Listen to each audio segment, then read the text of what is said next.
Já estamos de volta com o seu programa Estilo de Vida, com o nosso bate-papo do dia. Enfrentar uma separação dos pais está cada vez mais comum e, apesar disso, a sensação para os filhos que têm que conviver com essa situação nunca é das melhores. Mesmo para o casal, seria a melhor saída. É impossível não ficar mal durante essa fase de transição. Quando a separação não é amigável, fica ainda pior e muitas vezes acaba sobrando para as crianças. Se você tem alguma amiga ou está passando por essa situação, o Estilo de Vida vai esclarecer algumas dúvidas e questões e dar algumas dicas de como tornar isso um pouco menos desagradável e como agir se o seu filho não aceita a sua decisão. Por isso, hoje nós convidamos a parceira do programa Estilo de Vida, Dilza. Seja bem-vinda, bom dia. Bom dia, Nádia. Obrigada pelo convite. Hoje nós temos um tema muito interessante, que é essa questão de separação, sempre envolve muito sofrimento para ambos os lados, né? Agora, como eu falei, essa questão do divórcio, hoje ela está muito presente na vida dos brasileiros, na vida do casal, realmente. É mais comum do que há 10 anos, 20 anos atrás, né? E a gente tem que saber lidar com essa situação. Agora, quem deve contar aos filhos? Bem, primeiramente, antes de ter essa conversa, pais, fique claro que a criança ela já percebeu que tem algo errado no ambiente familiar. Com certeza, as discussões que muitos pais têm na frente dos filhos, o ambiente fica pesado, ela muitas vezes pega a mãe chorando, pergunta o que está acontecendo, a mãe inventa uma desculpa, mas ela já não vê aqueles pais tendo uma conversa, um diálogo saudável, muitos até dormem em quartos separados. Então a criança, ela percebe tudo isso.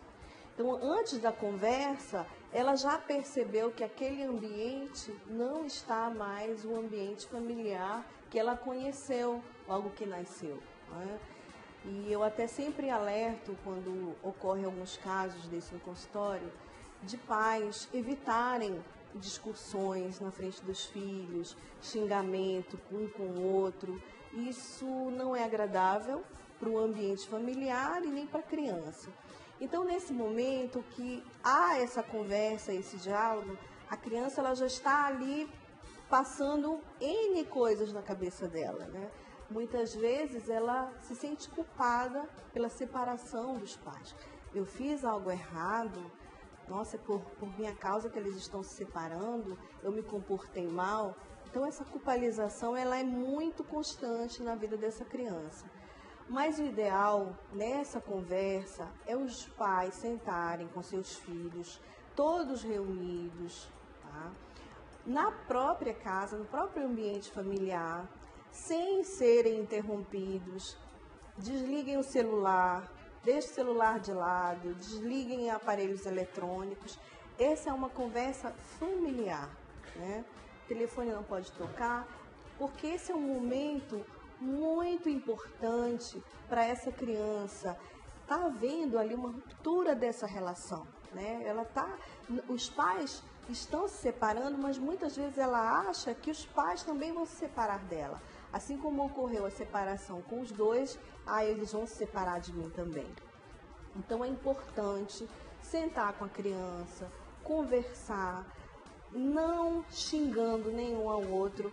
Os adultos têm uma outra forma de encarar essa separação. A criança é uma outra situação.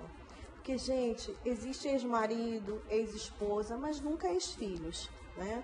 Então, mesmo que você se separe do seu parceiro, sempre ele será o pai e sempre você será a mãe. Não existe essa, vai separar e acabou, né? Tem outras famílias. Então, na realidade, sempre fazer com que essa família, olha, não deu, nós estamos passando por um problema, papai e mamãe vai separar, de acordo com o clima, com as crenças, com a estrutura dessa família, você, pai e mãe, tem que encontrar um diálogo. Porque não existe, Nádia, uma receita aqui de bolo que você vai ver, tem que ser assim para todos. Não, vai depender muito da maturidade dessa criança. Essa superproteção que muitos pais têm com os filhos, como se conseguisse colocá-los em uma redoma de vidro, né? Ficaria ali para nada acontecer. Então, ele tem que sair, né? Ele vai encarar essa realidade, claro, vai causar impacto. Tá? Não importa que seja na fase infantil, adolescente, sempre causa um impacto. Hoje, nós estamos assim vivendo uma outra fase, uma nova era, onde crianças nas escolas, elas têm amiguinhos que são separados, né, de pais separados, e inclusive na hora, às vezes, do intervalo, eles comentam, como foi seu final de semana? Eu tenho 2 casas. Eu tenho uma casa do meu pai e outra casa da minha mãe. Aí a gente faz várias coisas ao mesmo tempo. Então, hoje a criança ela começa já a ficar, poxa, que legal, meu amiguinho tem 2 casas. Por que eu não tenho 2 casas? Muitas crianças fazem essa pergunta quando chegam em casa. Mas por quê? Claro que levou um tempo. Você vai chegar com o teu filho, falar isso para ele, amanhã ele vai estar sorrindo contente, não. Isso é um processo lento, os pais têm que estarem atentos a determinados comportamentos, que nós vamos falar à frente, né? Mas é importante, sim, sempre ser sincero com seu filho, não mentir, mas também não agredir nenhum ao outro, porque essa figura, ela vai ser sempre a mãe e o pai. Não, você não pode chegar, porque o seu pai, ele não presta, ele fez isso, eu fiz aquilo, ou a sua mãe não. Sem culpabilização. É uma conversa saudável, sadia, para tentar fazer com que isso não seja tão traumático, porque vai ser traumático. Até porque a criança, ela está no meio do que está acontecendo, da situação, vítima, né? Ela não tem culpa. Não. Então, os pais devem resolver sozinhos essa situação, né, Dilza? E como nós falamos, como falar de divórcio para os filhos? Eu vou pedir a nossa tela interativa número 6. A gente já até pontuou algumas coisas, não é uma receita de bolo, mas sempre é importante ir por esse viés, né, Dilza? A questão mesmo da conversa, pelo menos nesse momento, sim, pela as criança, estruturas né? básicas, sim. A nossa primeira dica é: os pais devem dar juntos a notícia. Isso serve para todos, né? Sim, com certeza. Todas as faixas etárias. Eu sempre bato muito na tecla que é importante sempre ter um diálogo, né? E esse diálogo ser saudável, tá? Sem agressões, sem culpas. Saudável, porque aquele ser ali, ele está ali, isso é novo para ele. É um mundo que ele não conhece. E tudo que é novo, né, dá medo. Com Principalmente certeza, é um quando impacto. envolve o emocional. A nossa segunda dica é deixar claro que é o casal que está se desfazendo, separando, Exato. não a família, que a família vai continuar. Com né? certeza, como eu falei, não existem os filhos. Nossa terceira dica: ambos devem se concentrar no aspecto positivo da história que viveram. É importante isso, né? Não lembrar só dos momentos difíceis, desse momento que eles estão vivendo, deixar de lado e lembrar das coisas boas também, né? Sim, é muito difícil, né? Na realidade, muitas vezes nós vemos casais que chegam, antes de conversarem, já culpam um ao outro. Principalmente quando há históricos de traições, né? E isso acontece muito. Mas pense para um lado positivo dessa relação. Gerou uma criança linda, você tem filhos maravilhosos, você viveu feliz, sim. Porque quando você escolhe um parceiro, você casa com esse parceiro, você tem um filho com ele, porque existiu sim o sentimento, né? Muitas pessoas dizem, eu dei tudo nessa relação e agora é isso que eu ganho. Não pense nisso, pense nas recompensas que você teve também, porque eu vejo o casamento como um amadurecimento de ambos os casais, né? Os parceiros, eles amadurecem, eles criam uma responsabilidade, principalmente quando há uma criança envolvida. Então tem sim um lado positivo.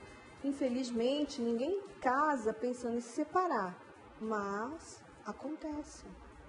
Eu vou pedir para a nossa produção colocar na nossa tela interativa número 7, que ainda fala a respeito desse divórcio, como deve ser passado isso para as crianças. O nosso primeiro tópico, Dilza, fala sobre os pais não devem se encher de culpa pelo sofrimento causado aos filhos.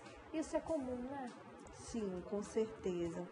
E é interessante uma coisa muito preocupante, porque com essa culpa existem as atitudes compensatórias, tá? O que seriam atitudes compensatórias? É você deixar a criança fazer o que quer, né? Enche o menino de presentes, o menino, sabe, pula, pinta, dorme a hora que quer, pronto, ele ganhou a liberdade. Então, de uma certa forma, essa compensação é negativa, porque ele vai para a casa do pai, ele tem um outro ritmo. Aí ele volta para a casa da mãe, há um outro ritmo. Então, assim, o meu pai é bonzinho, a minha mãe é má. Ou a minha mãe é boazinha e o meu pai é má. Não. Na realidade, você tem que entrar em um acordo de uma educação que ambos direcionem em um mesmo caminho, né? Porque essas atitudes compensatórias é para tentar você fechar essa lacuna que está aberta ali e de alguma forma fazer com que o seu filho fique bem. Só que você tá se iludindo, porque isso não é o correto, isso não é o certo. Você tem sim que continuar tendo a sua postura, a sua educação. Continua a mesma mãe de sempre. Não queira ser o bonzinho da história e fazer do pai o vilão ou vice-versa. Porque aqui você está prejudicando a criança. Não é um ao outro. Agora, Dilza, chegou uma pergunta muito pertinente, muito interessante realmente, porque a gente só pensa no momento do divórcio, mas da reconciliação. Quem mandou pra gente não quis se identificar, mas falou assim: estou divorciado há mais de 4 anos. Tomamos o cuidado de ter essa conversa com os filhos. Caso haja reconciliação entre o casal, como deveria ser essa conversa? A cabeça da criança fica um pouco complicada, sem saber o que está acontecendo, né? Bem, 4 anos já se passaram muito tempo, né? Já, não sei exatamente, mas na maioria das vezes existem parceiros que já se envolveram com outras pessoas. De repente, eu não sei qual é o perfil desse casal, mas levaram o namorado em casa, apresentaram para os filhos sabem que namoram e de repente há essa possibilidade de reconciliação. Eu, como terapeuta, eu sempre sou a favor da família, sim, da reconciliação, de tentar realmente para que as coisas deem certo. Mas é importante o mesmo cuidado que você tem em falar que separou, o mesmo cuidado você tem que ter para comunicar isso aos filhos.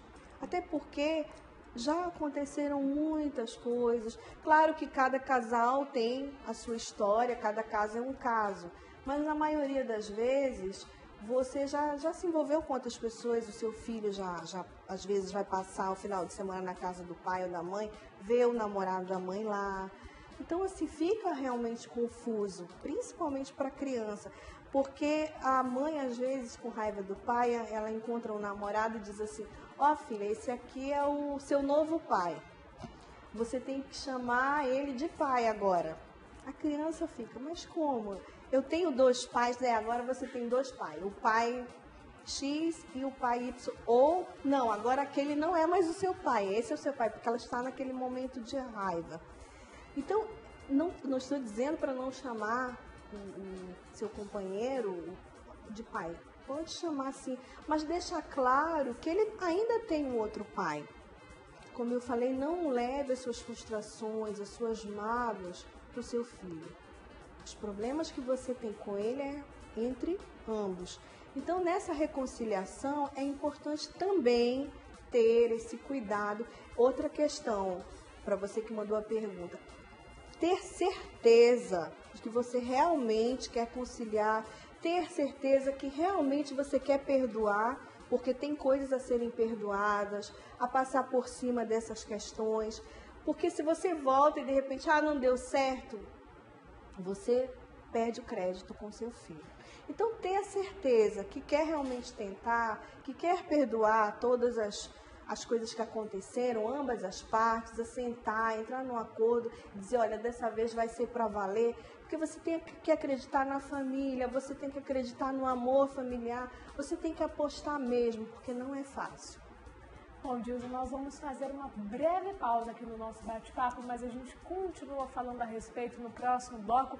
E você de casa que conhece uma amiga, conhece alguém da família que esteja passando por essa situação, ou até mesmo você que está nos assistindo agora, mande a sua pergunta e questionamento para o nosso WhatsApp. Anota aí, 92, código de Manaus, 981 11 45 12. O intervalo é rapidinho e a gente já volta. Até lá.